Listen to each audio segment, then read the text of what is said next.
where you need me. What a bar. The point of no return, Lord, turn and point me where you need me.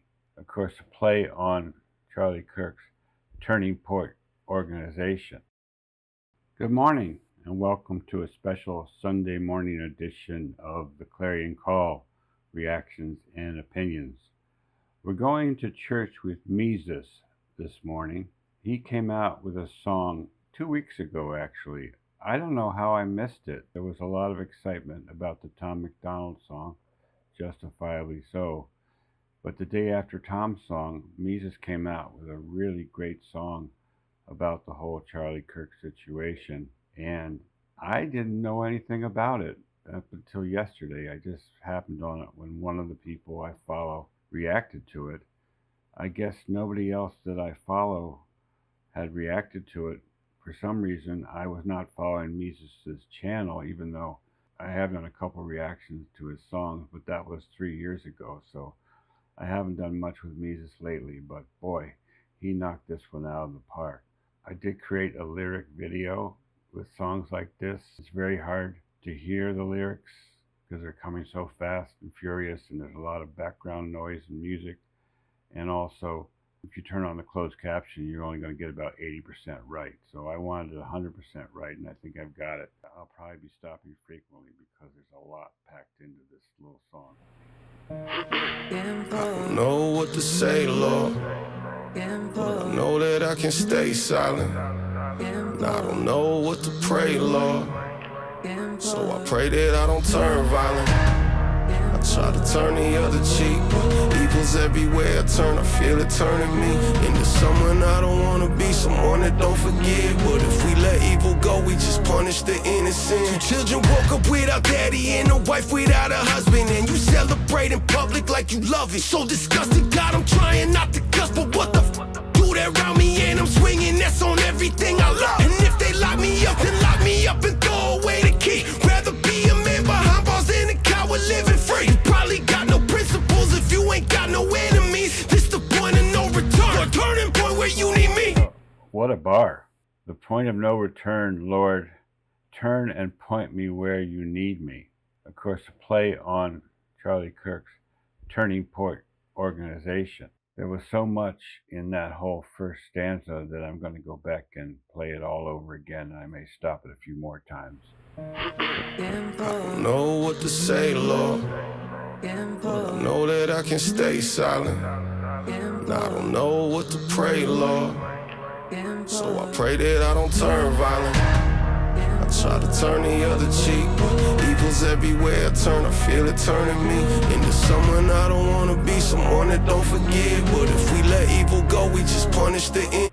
If we let people go, we punish the innocent. It's okay for Charlie's widow to forgive her husband's killer in her heart, as she famously did in front of hundreds of millions of people. But for the rest of us, we do not forgive this gentleman if he in fact was the killer, or let him go without just punishment. We have to punish the guilty to set an example so that other people will not be tempted to be copycat killers.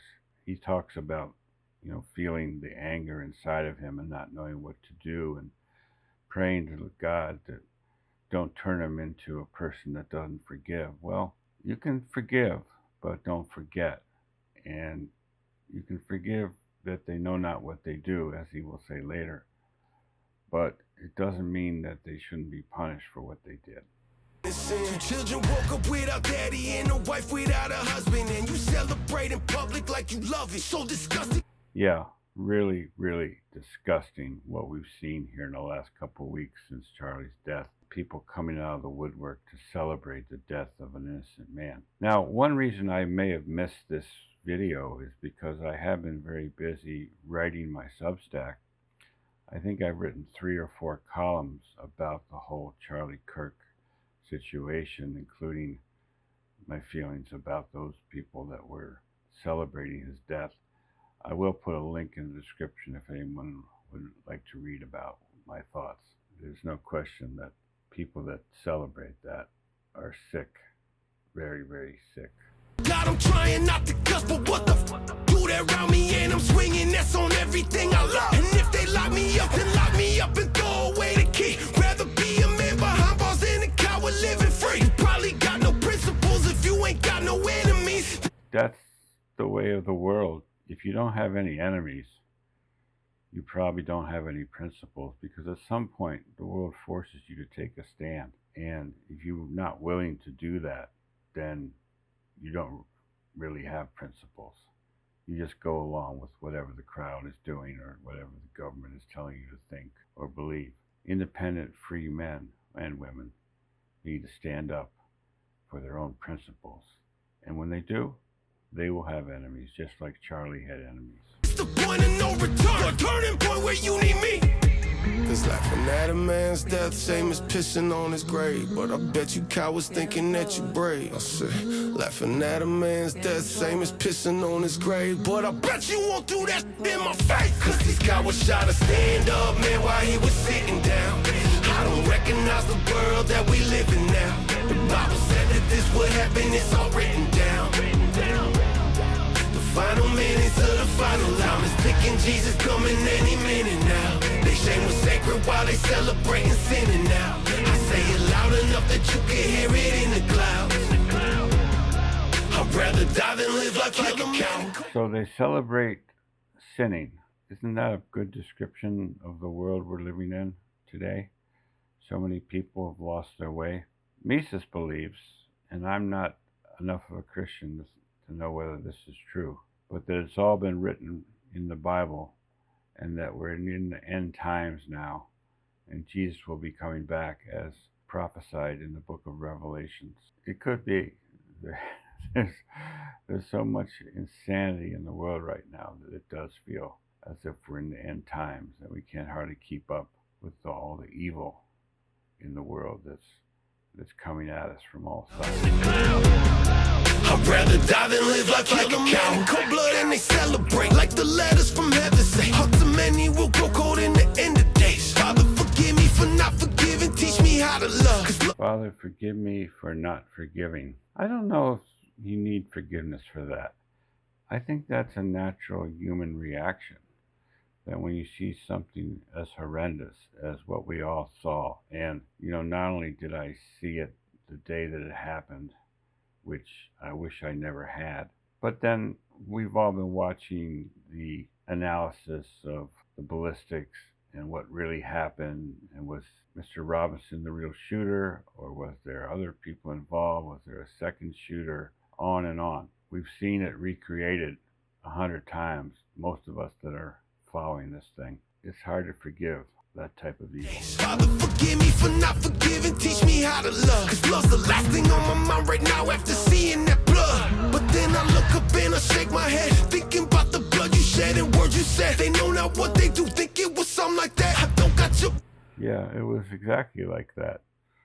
And of course, that's what separates man from Jesus, the Son of God. He was able, at the moment of his death and pain, to forgive those who killed him and say they know not what they do.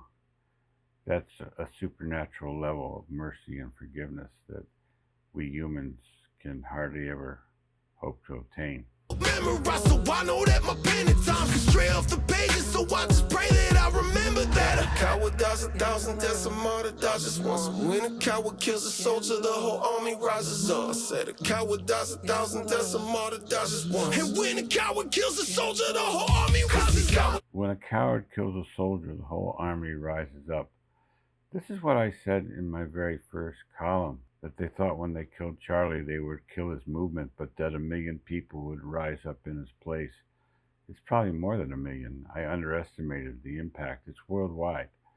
We've seen memorial services all across the globe, England, Korea, places you wouldn't even think were paying any attention.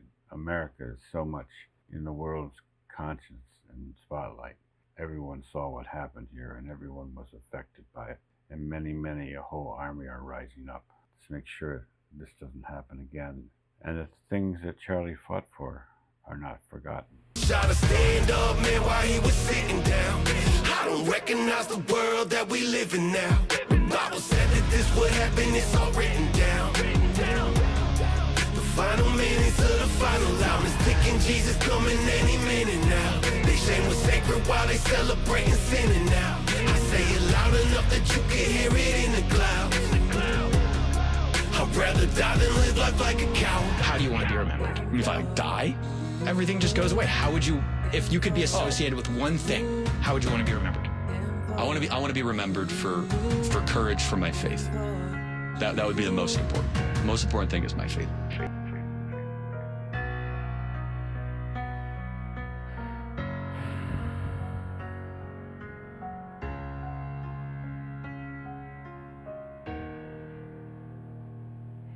What a really horrible thing that was done to this extraordinary young man, just 31 years old, 32 maybe. It's heartbreaking that he was taken from us, taken from the whole world. Who knows what type of future he might have had. Very possible he was a future president and leader of the free world. And he was taken not only from his wife and his children, but from our country and from the whole world. But Mesus really puts it all in perspective.